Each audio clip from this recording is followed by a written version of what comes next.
Primeira carta de Paulo a Timóteo, capítulo 1. Eu, Paulo, sou apóstolo em missão especial por Cristo, nossa viva esperança. Sob o comando de Deus, nosso Salvador, escrevo a você, Timóteo, meu filho na fé. Desejo tudo de bom para você da parte do nosso Deus e de Cristo. A caminho da província da Macedônia, aconselhei você a permanecer em Éfeso. Pois bem, não mudei de ideia. Fique firme no comando, de modo que o ensino continue a ser ministrado. Ao que parece, alguns que ensinam aí estão introduzindo lendas e relatos genealógicos fantasiosos inúteis, em vez de conduzir o povo ao equilíbrio e aprofundá-los na fé e na obediência. A essência de tudo que enfatizamos é simplesmente o amor. Amor não contaminado por interesse próprio e fé corrompida, ou seja, uma vida aberta para Deus. Os que se distanciam da essência logo se perdem num labirinto de futilidades. Eles se apresentam como especialistas em assuntos religiosos, mas a despeito de toda a eloquência, não sabem o que estão falando. É verdade que a orientação moral e o conselho são necessários, mas vale lembrar: como dizer e a quem dizer são tão importantes quanto o que dizer. É óbvio que o código da lei não é dirigido a pessoas responsáveis, mas aos irresponsáveis que desafiam a autoridade e não pensam no que é certo a respeito de Deus, da vida, do sexo, da verdade e assim por diante. Eles desdenham da mensagem que o grande Deus me incumbiu de transmitir. Sou grato a Jesus Cristo, que me julgou capaz de cumprir esta tarefa, mesmo que eu não merecesse confiança. Você sabe, Ele me confiou este ministério. As únicas credenciais que eu trouxe foram agressão, intolerância e arrogância. Mas fui tratado com misericórdia, porque não sabia o que estava fazendo. Não sabia contra quem lutava. A graça, misturada com a fé e o amor, foi derramada sobre mim e dentro de mim. E tudo por causa de Jesus. Aqui está uma palavra que você pode levar no coração e confiar nela. Jesus Cristo veio ao mundo para salvar os pecadores. Eu sou a prova, o pecador público número 1, de alguém que jamais conseguiria nada, a não ser por pura misericórdia. E agora Ele me apresenta como prova de sua paciência sem fim aos que confiam nele para sempre. Profunda honra e esplendorosa glória ao Rei de todos os tempos, Deus único, imortal, invisível, sempre e sempre. Amém. Estou passando essa tarefa a você, meu filho Timóteo. A palavra profética dirigida a você nos preparou para isso. Todas aquelas orações serão atendidas para que você faça um bom trabalho e seja destemido em sua luta e apegado à fé. Afinal, estamos numa guerra. Alguns, você sabe, por relaxar na firmeza e por pensar que qualquer coisa é válida, fizeram da vida de fé uma bagunça. Himeneu e Alexandre estão entre eles. Eu os entreguei a Satanás para que aprendam a não blasfemar. 1 Timóteo, capítulo 2. A primeira coisa que quero que você faça é orar. Ore como souber por todos os que você conhece. Ore especialmente pelos líderes e seus governos, para que governem bem, de modo que estejamos tranquilos quanto à nossa vida simples, em contemplação humilde. É assim que o Deus Salvador quer que vivamos. Ele quer que não somente nós, mas todos sejam salvos e conheçam a verdade que nós aprendemos. Que existe um Deus, apenas um, e um sacerdote mediador entre Deus e nós, Jesus, que se ofereceu em resgate por todos os prisioneiros do pecado para libertá-los. Pouco a pouco as notícias vão se espalhando, e esta tem sido minha única tarefa: levar essas notícias aos que nunca ouviram nada a respeito de Deus e explicar como a mensagem opera, pela fé simples e pela verdade singela. Considerando que a oração está na base de tudo isso, o que mais quero é que os homens orem, em vez de ficar brigando como inimigos, e levantem mãos santas para Deus. Quero também que as mulheres tenham sua participação, portando-se com humildade na presença de Deus, sem obsessão por ficar se enfeitando na frente do espelho ou correndo atrás da última moda, mas fazendo um belo trabalho para Deus, tornando-se belas dessa maneira. Não permito que as mulheres assumam o comando e digam aos homens o que fazer. Elas devem ficar quietas e obedientes, como os demais. Adão foi feito primeiro, depois Eva. A mulher foi enganada primeiro. Foi a pioneira no pecado. E Adão imediatamente depois. Mas o ato de dar à luz trouxe salvação, invertendo a situação de Eva. No entanto, a salvação vem apenas para os que perseveram na fé, no amor e na santidade. E isso os torna maduros. Tenha certeza disso. 1 Timóteo, capítulo 3. Se alguém deseja ser líder na igreja, ótimo, mas há algumas condições. Deve ser alguém de boa reputação, fiel à esposa, de fácil relacionamento e hospitaleiro.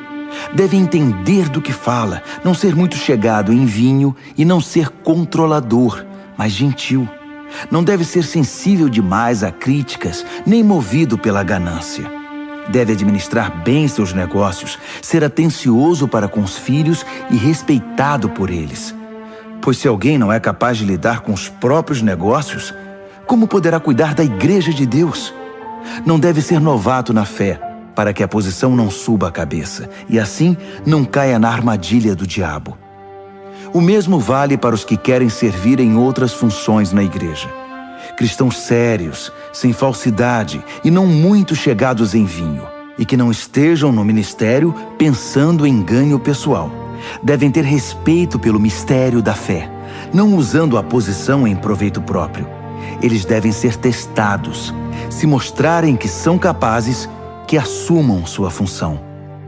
Nenhuma exceção deve ser feita às mulheres. Para elas, as mesmas qualificações, sérias e confiáveis. Não devem ser faladeiras, nem muito chegadas em vinho. Quem serve na igreja deve ter compromisso com o cônjuge, ser atencioso com os filhos e cuidadoso nos negócios. Os que cumprem devidamente o papel de servo serão respeitados, um crédito verdadeiro para a fé em Jesus. Espero visitá-lo em breve, mas caso eu me atrase, escreva esta carta para que você saiba como devem ser as coisas na casa do Senhor, a Igreja Viva de Deus, defensora da verdade. A vida cristã é um grande mistério, muito além do nosso entendimento, mas algumas coisas são bem claras. Esteve entre nós em corpo humano, foi justificado pelo Espírito, foi visto por anjos, foi proclamado entre todos os povos, crido em todo o mundo, recebido na glória celestial. 1 Timóteo, capítulo 4. O Espírito deixa claro que à medida que o tempo passa, alguns desistirão da fé para seguir ilusões demoníacas ensinadas por profissionais da mentira. Esses impostores mentem tão bem e há tanto tempo que perderam toda a noção de verdade. Eles vão proibir o casamento, vão dizer que não se pode comer este ou aquele alimento, comida perfeitamente boa que Deus criou para ser ingerida com alegria e ação de graças pelos que conhecem a verdade. Tudo que Deus criou é bom e deve ser recebido com gratidão. Nada deve ser rejeitado ou jogado fora. A palavra de Deus e nossas orações tornam santo tudo que faz parte da criação. Você foi criado na mensagem da fé e se orienta por ensinos saudáveis. Agora passe adiante este conselho aos seguidores de Jesus e você será um bom servo dele. Afaste-se de histórias tolas que se disfarçam de religião. Exercite-se diariamente em Deus. Por favor, nada de flacidez espiritual. Exercitar-se numa academia é útil, mas a vida disciplinada em Deus é mais proveitosa e deixa você em forma hoje e para sempre. Pode acreditar. Guarde isso no coração. É por isso que nos lançamos de corpo e alma nesta aventura. Confiamos no Deus vivo, Salvador de todos os homens e mulheres, especialmente dos que creem. Transmita estas palavras, ensine todas essas coisas e não permita que ninguém o despreze pelo fato de você ser jovem. Ensine os cristãos com a vida, pela palavra, pelo procedimento, pelo amor, pela fé, pela integridade. Continue lendo as Escrituras, aconselhando, ensinando. Quanto ao dom especial do ministério concedido quando os líderes da igreja impuseram as mãos sobre você, mantenha-o puro e ativo. Cultive estas coisas. Mergulhe nelas. Todos perceberão quanto você amadureceu. Fique firme em seu caráter e em seu ensino. Não se desvie. Apenas fique firme. Você e seus ouvintes vão experimentar a salvação. 1 Timóteo, capítulo 5. Não seja grosseiro nem impaciente com o ancião. Trate-o como se fosse seu pai e os jovens como se fossem seus irmãos. Respeite as mulheres idosas como respeitaria sua mãe e as jovens como se fossem suas irmãs. Cuide das viúvas que não têm recursos. Se uma viúva tem parentes que podem cuidar dela, eles devem aprender que a religião começa em casa e que devem retribuir com gratidão pelo que têm recebido. Isso agrada muito a Deus. Você pode considerar viúva legítima aquela que deposita toda a esperança em Deus e ora constantemente pelas necessidades dos outros e pelas necessidades dela. Mas uma viúva que explora as emoções e o bolso dos outros, não há o que fazer com ela. Ensine estas coisas ao povo para que todos saibam como agir em família. Qualquer um que não cuide dos membros necessitados da família está rejeitando a fé. É pior que se recusar a crer. Designe algumas viúvas para o ministério especial de dar assistência. Elas deverão receber em retribuição sustento da igreja. Elas devem ter mais de 60 anos de idade e um único casamento. Devem ter reputação de saber criar os filhos, ajudar as pessoas de fora e os cristãos desanimados, aflitos e problemáticos. Não inclua viúvas jovens nessa lista. Tão logo sejam incluídas na lista, vão querer sair dela, mais dispostas a arrumar outro marido que a servir a Cristo dessa maneira. E ao quebrar sua palavra, corre um risco de ir de mal a pior, desperdiçando seu tempo em conversas fúteis e fofocas. Não. Prefiro que as viúvas jovens sigam a vida, se casem, tenham filhos, administrem o lar e não deem motivos aos seus críticos para acharem nelas alguma falta. Algumas delas já se desviaram seguindo Satanás. Qualquer mulher cristã que tenha viúvas na família é responsável por elas. Elas não devem ser empurradas para a igreja. A igreja já tem trabalho suficiente com as viúvas que precisam de ajuda. Dê um prêmio aos líderes que fazem um bom trabalho, especialmente aos que se esforçam na pregação e no ensino. As Escrituras dizem: não amordace o boi que trabalha, e o trabalhador merece seu salário.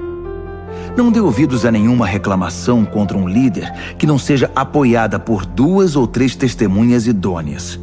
Se alguém cair em pecado, chame-o à responsabilidade.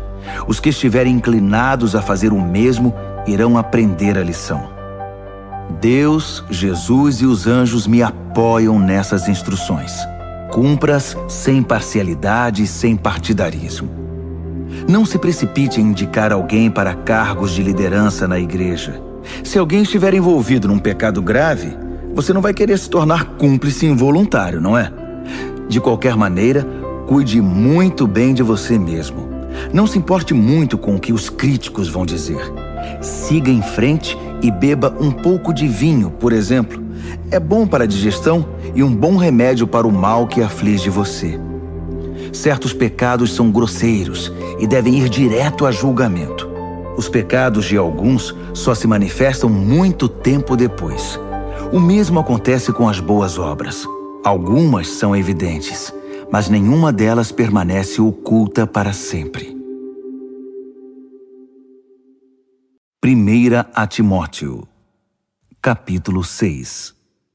Quem for escravo deve fazer o melhor, respeitando o seu senhor, para que os de fora não falem contra Deus e contra nosso ensino por causa do seu comportamento. Escravos que trabalham para senhores cristãos façam ainda mais.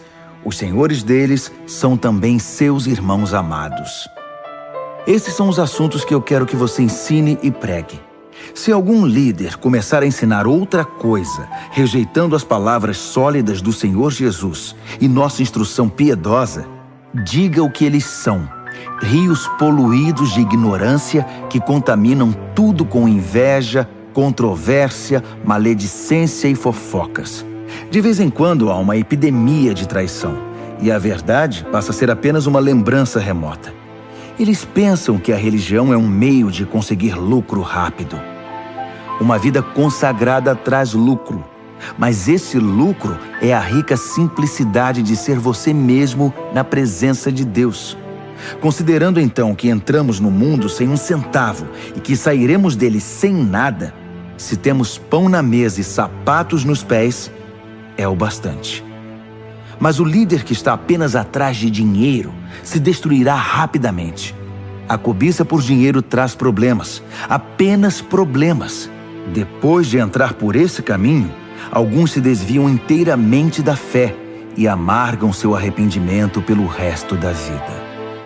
Mas você, Timóteo, homem de Deus, fuja de tudo isso. Corra atrás de uma vida justa, uma vida de contemplação, fé, amor, perseverança, cortesia. Corra a toda velocidade na fé. Busque a vida eterna, pois fomos chamados para ela. A vida que você abraçou tão fervorosamente na presença de tantas testemunhas. Exorto você na presença do Deus doador da vida e diante de Cristo, que ficou firme na presença de Pôncio Pilatos e não retrocedeu um só milímetro. Guarde esse mandamento com seriedade e não vacile. O Senhor Jesus Cristo está voltando. Ele vai se manifestar no tempo certo e sua vinda está garantida pelo bendito e incontestável soberano, pelo Supremo Rei, o Altíssimo Deus. Ele é o único que a morte não pode tocar. Sua luz é tão brilhante que ninguém pode chegar perto. Ele nunca foi visto por olhos humanos. Olhos humanos não conseguem percebê-lo.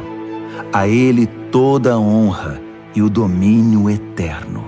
Amém. Diga aos ricos na riqueza deste mundo que deixem de lado a empáfia e a obsessão por dinheiro que está aqui hoje e desaparece amanhã. Diga-lhes que busquem Deus, que ajunta muitas riquezas que jamais conseguiríamos administrar, e façam o bem, para que sejam ricos em ajudar os outros e sejam para lá de generosos.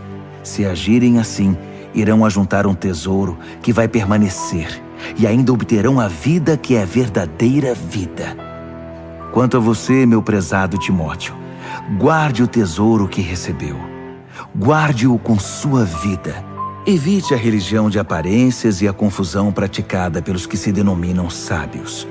Pessoas enredadas em muita conversa podem perder a essência da fé. Que a graça transbordante guarde você.